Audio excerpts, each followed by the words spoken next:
డబ్బు దొరకలేదు నాన్న. ఏంటి, డబ్బు దొరకలేదా? అవును నాన్న. ఆటో డ్రైవర్ని పట్టుకున్నారని నమ్మకంతోనే వెళ్ళాను. కానీ వాడు అసలు ఆటోలో డబ్బే చూడలేదని అబద్ధం ఆడుతున్నాడు.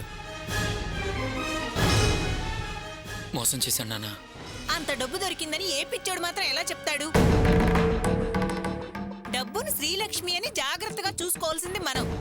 ఈ దరిద్రపు గొడ్డుది వదిలేసి వస్తే ఇంకెలా దొరుకుతుంది? ఎందుకు ఆ ముసలి కన్నీళ్ళు కాచడం, దొంగేడు పేడవటం? ఆడపిల్లవి కాస్త బాధ్యతగా వ్యవహరించుంటే ఇలా జరిగేదా? నిన్ను చూస్తుంటే ఒళ్ళు మండిపోతుంది. నా ఎదురుకుండా నిలబడుకో, పోవతలకే.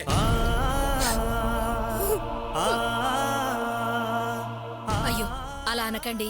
తను మాత్రం కావాలని వదిలేస్తుందా చెప్పండి? నోరు మొయ్యవే. ఎవరైనా తనను సమర్థిస్తూ మాట్లాడారో నరికేస్తా.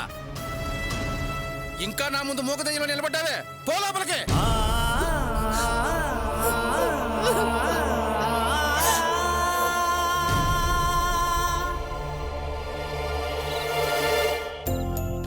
నిద్రొస్తుందా నాన్నా? బజ్జు నాన్న, రండి. డబ్బు లోపల పెట్టు. ఏంటండి, డబ్బు వెనక్కి తెచ్చేశారు? నందినికి ఇవ్వలేదా? ఇద్దామనే వెళ్ళాను, కానీ తను ఊరెళ్ళింది. ఆమె లేకపోతే వాళ్ళ నాన్నకిచ్చి రావచ్చు కదా. సడన్ గా ఇద్దరు ఊరెళ్ళారు అర్చన, అందుకే ఇవ్వలేదు. అవునా? ఎంతకీ నాన్నొచ్చాడా? ఇంకా రాలేదు. మీరు స్నానం చేసి రండి, భోజనం వడ్డిస్తాను. అమ్మా అర్చన, రండి మావయ్య. ఇప్పుడే నాన్నొచ్చారా అని అడిగారు, ఇంతలో మీరొచ్చారు. వెళ్ళి కాళ్ళు కడుకురండి, ఇద్దరికి భోజనం వడ్డిచ్చేస్తాను. అమ్మా అర్చన, నీతో ఒక ముఖ్యమైన విషయం మాట్లాడాలమ్మా. ఏంటి మావయ్య ముఖ్యమైన విషయం? నేను నీకు ఇచ్చిన మాట తప్పానమ్మా. నేను ఈరోజు భాగ్యాన్ని కలిశాను. ఎందుకు కలవాల్సి వచ్చిందో చెప్తాను.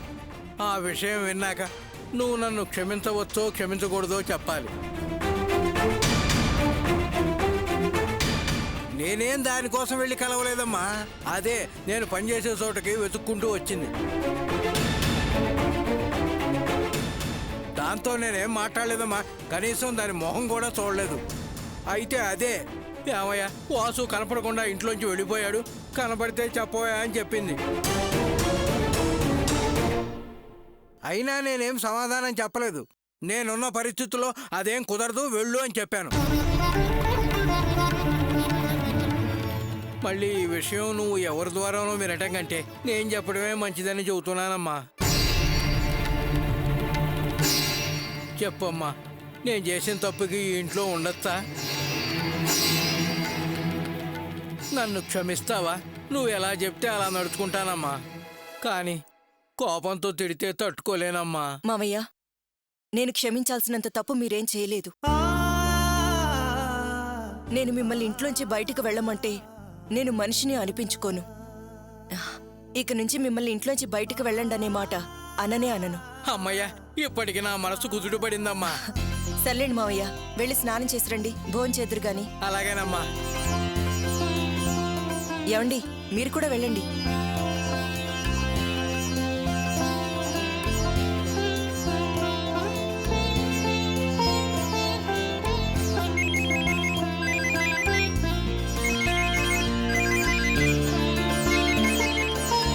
హలో అన్నయ్య, నేను రాణిని మాట్లాడుతున్నాను.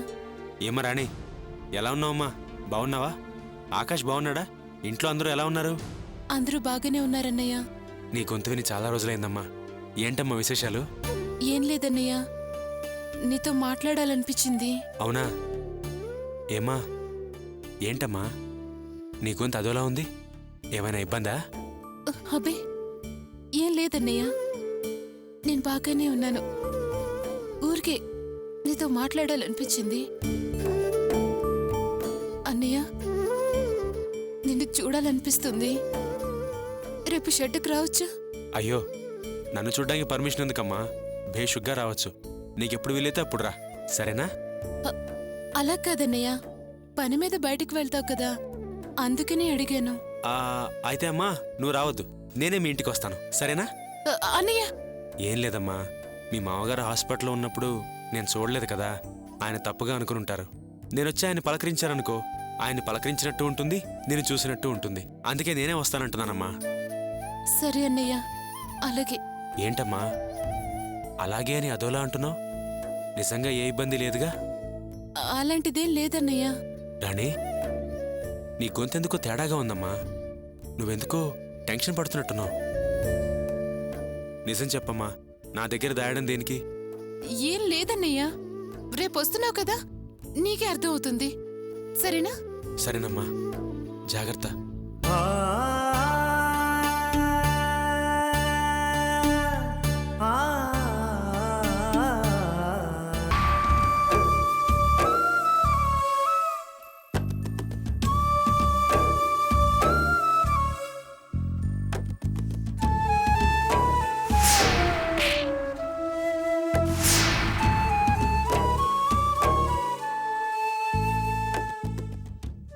చూడటానికి హాస్పిటల్కి వచ్చావా?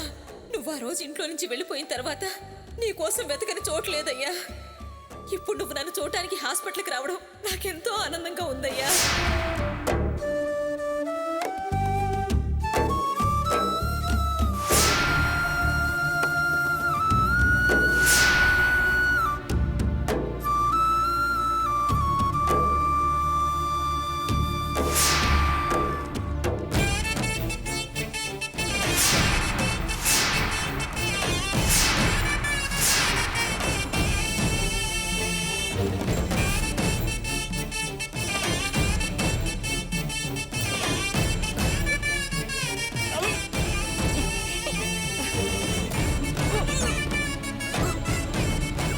భాగ్యం, భాగ్యం, ఏమైంది భాగ్యం?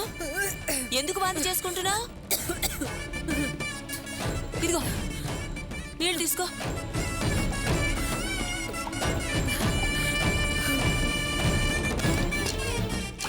రా భాగ్యం, కూర్చుంది గాని రా. రా, ఇలా కూర్చో.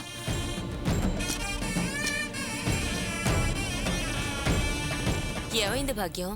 ఆరోగ్యం బాగాలేదా? ఒంటికి పడంది ఏమైనా తిన్నావా? అక్క, నాకు అసలు తిండే సహించడం లేదు.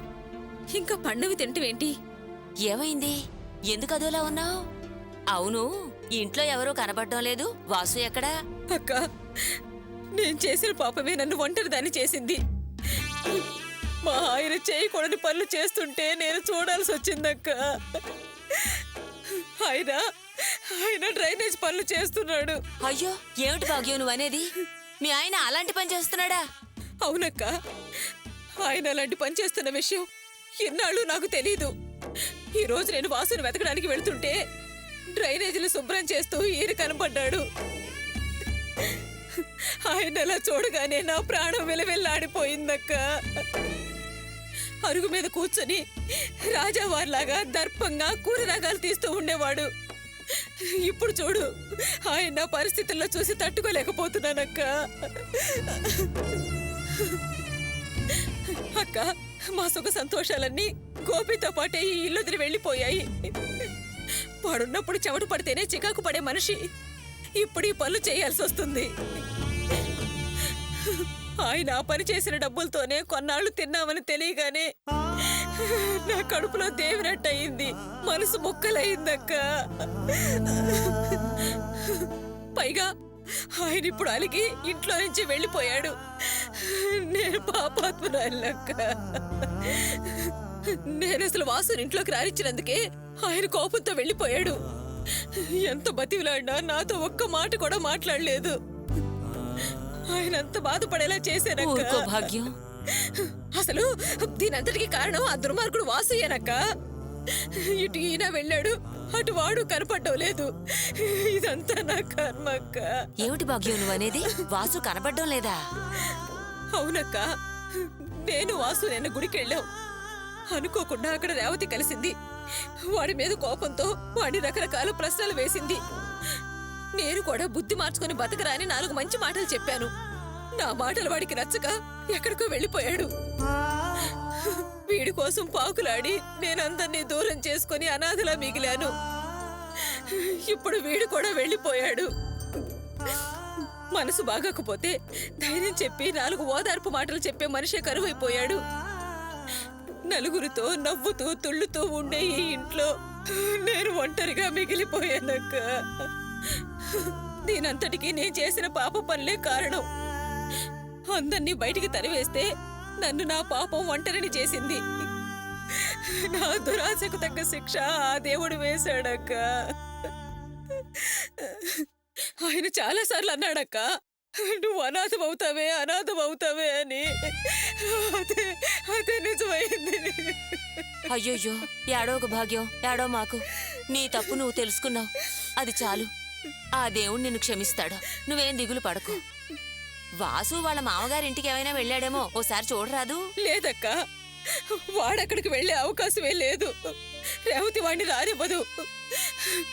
కోపంతో వెళ్ళిన వాడు ఏమైనా అఘాయిత్యం చేసుకుంటాడేమోనని నాకు భయం వేస్తుందక్క. అయ్యయ్యో, అలా అనకు భాగ్యం. వాసు అలాంటి పని చేసేవాడు కాదు. పొద్దుటికల్లా వాడే వచ్చేస్తాడులే. రాలేదనుకో పోలీస్ కంప్లైంట్ ఇవ్వు. ముందు నువ్వు భోంచేయి, లే. వద్దక్క, నాకు తినాలనిపించట్లేదు. కంచంలో చేయి పెట్టగానే ఆయనే కనిపిస్తున్నాడు. అన్నం సహించట్లేదక్క. సర్లే, కాసేపు కళ్ళు మూసుకుని పడుకో. నీకంత భయంగా ఉంటే నేను ఇక్కడే పడుకుంటాలే. పర్వాలేదక్క, ఒంటరిగా ఉన్న నాకు పక్కింటి దానివైనా అయిన దానిలా పలకరించి కాస్తంత ధైర్యం చెప్పావు. నేను పడుకుంటానులే అక్క. అంతా భగవంతుడి దయ, నా తలరాత. ఎలా రాసిపెట్టుంటే అలా జరుగుతుంది. ఏదైనా అనుభవించి తీరాలి. సచ్చే ధైర్యం నాకు లేదు. నువ్వు వెళ్ళక్క. భాగ్యం, యాడోకు, ధైర్యంగా ఉండు. సరే, నేను వెళ్ళొస్తాను. జాగ్రత్తగా ఉండు. నేను వస్తాను.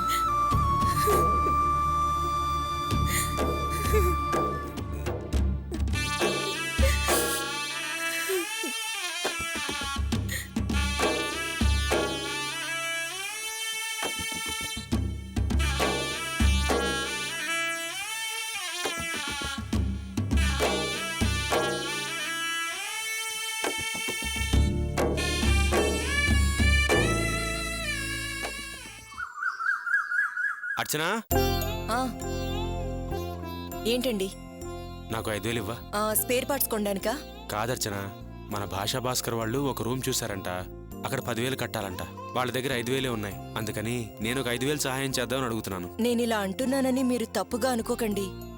నిన్న మీరిచ్చిన డబ్బుని దేనికోసం ఖర్చు పెట్టాలి అని సరిగ్గా లెక్క వేసి పెట్టుకున్నాను. అలా అంటావేంటి అర్చన? ఆ కుర్రాళ్ళు ఎప్పుడు మనతో పాటే ఉంటారు. వాళ్ళకు కూడా సహాయం చేయకపోతే ఎలా చెప్పు? లేదండి, నిన్న మీరు ఇల్లు మారదాం అంటే నేనేమన్నాను? సమయం వచ్చినప్పుడు మారదాం అన్నాను. ఇలా అనవసరంగా ఖర్చులు చేస్తే మీరు బండికి స్పేర్ పార్ట్స్ ఎలా కొంటారు? నందిని అప్పు ఎలా తీరుస్తారు? సరే, అయితే ఇప్పుడు ఏం చేయమంటావో చెప్పు. పోనీ ఒక పని చేద్దాం. భాషా భాస్కర్ని మన షెడ్డులోనే ఉండనివ్వండి. అలా చేస్తే వాళ్ళ రెంట్ డబ్బులు మిగులుతాయి కదా. అది వాళ్ళు ఊరికి పంపించొచ్చు. అదీ కాకుండా మన షెడ్లో బండ్లున్నాయి కదా, వాళ్ళక్కడుంటే ఆ బళ్ళని చూసుకున్నట్టు కూడా ఉంటుంది. వాళ్ళని అక్కడ ఉండనిస్తే వాళ్ళు సంతోషిస్తారండి. అవునయ్యా, అచ్చం చెప్పింది బాగుంది.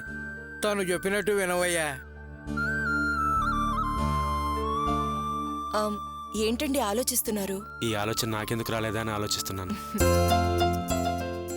సర్లే అర్చన, నువ్వు చెప్పినట్టే చేస్తాను.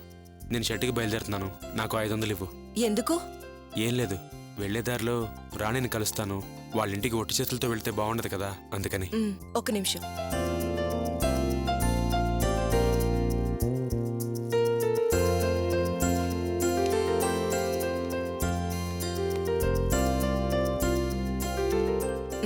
ఇవిగోండి. అర్చన, నేను ఒక్కడిని వెళ్ళడం కంటే నువ్వు నాన్న కూడా వస్తే బాగుంటుంది. ఎందుకంటే మొన్న హాస్పిటల్లో గొడవ జరిగింది కదా, మీరిద్దరు కూడా వస్తే మన రాణిని చూసినట్టు ఉంటుంది, వాళ్ళ మామగారిని పలకరించినట్టు ఉంటుంది. ఏమంటావు? వద్దయ్యా, హాస్పిటల్కి మేము వెళ్ళినందుకే గొడవ అయింది. అల్లుడు గారు నిర్మోహమాటంగా బయటికి వెళ్ళండి అన్నారు. ఇప్పుడు మన ముగ్గురం వెళితే లేనిపోని సమస్యలు వస్తాయి. నువ్వు వెళ్ళిరారా గోపి. అవునండి, మావయ్య చెప్పింది కరెక్టే. మీరు వెళ్ళిరండి. సరే అర్చన, వస్తాను. వస్తాను నాన్న. మంచిదయ్యా.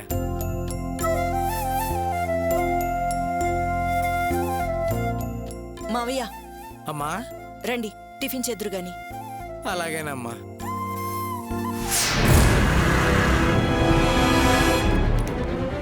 నాన్న ప్లీజ్ నాన్న, వద్దు నాన్న. రేయ్ నువ్వు చెప్పేది నిజం అబద్ధం నాకు తెలియాలి కదా. ప్లీజ్ నాన్న, గొడవ పడద్దు నాన్న. నా మాట విను నాన్న. ప్లీజ్ నాన్న. నాన్న నాన్న వద్దు నాన్న, నా మాట విను నాన్న. నాన్న. మహేష్ ఏమా మీ అత్తామామ ఇంట్లోనే ఉన్నారా? ఉన్నారండి, లోపలికి రండి. నాన్న ప్లీజ్ నాన్న. నువ్వు నోరు మూసుకుని లోపల పదరా. పద రండి. నాన్న నా మాట విను. అత్తయ్య, రాణి, ఎవరమ్మా వీళ్ళు? అది మీ వారు ఉన్నారండి? లోపలున్నారు. ఒకసారి పిలుస్తారా? ఏమిటండి విషయం? ముందు పిలవండి. ఏమండి? మహేష్ రారా, ఎలా ఉన్నావు? మీ అబ్బాయిని భలే పెంపకం పెంచారండి. ఏం పద్ధతి అండి ఇది? ఏంటండి, ఏమైంది? ఎందుకలా మాట్లాడుతున్నారు? ఏంటంటారేంటండి? మీ అబ్బాయి మాట తప్పితే మేము అవమానపడాలా? అసలు ఏం జరిగిందండి? ఎందుకలా మాట్లాడుతున్నారు? నాకేం అర్థం కావట్లేదు. మా వాడి వల్ల మీరు అవమానపడటం ఏంటి? మీ అబ్బాయి అవసరాల కోసం 25,000 రూపాయలు మా అబ్బాయి అప్పు చేసి ఇచ్చాడండి. ఆ అప్పుకు 2 నెలల నుంచి వడ్డీ కూడా కట్టలేదండి. ఈ రోజు పొద్దున అప్పిచ్చినోడు వచ్చి మమ్మల్ని నానా మాటలు అని మా పరువు బజారు పాలు చేశాడండి. ఏంటి, మా తమ్ముడు 25,000 రూపాయలు అప్పు తీసుకున్నాడా? వాడలా తీసుకునేవాడు కాదు.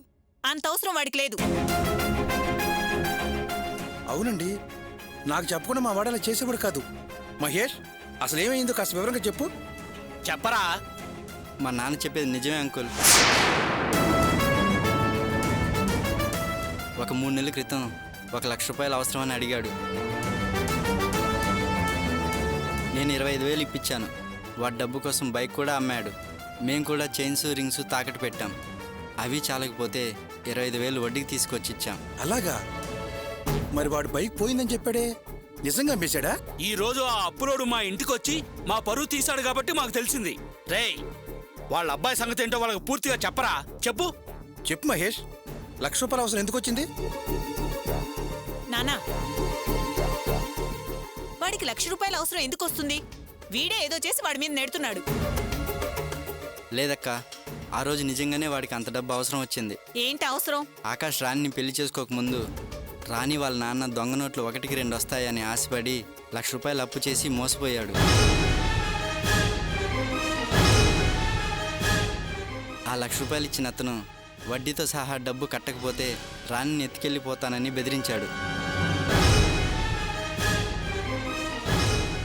ఆ విషయం తెలిసిన ఆకాష్ తను పెళ్లి చేసుకుపోయే రాణికి ఏ ఇబ్బంది కలగకూడదని ఆ 1,00,000 రూపాయలు వాళ్ళకి కట్టడానికి నన్ను హెల్ప్ అడిగాడు. అప్పుడే నేను 25,000 వడ్డీకి ఏర్పాటు చేశాను. కావాలంటే ఆకాష్ని అడగండి.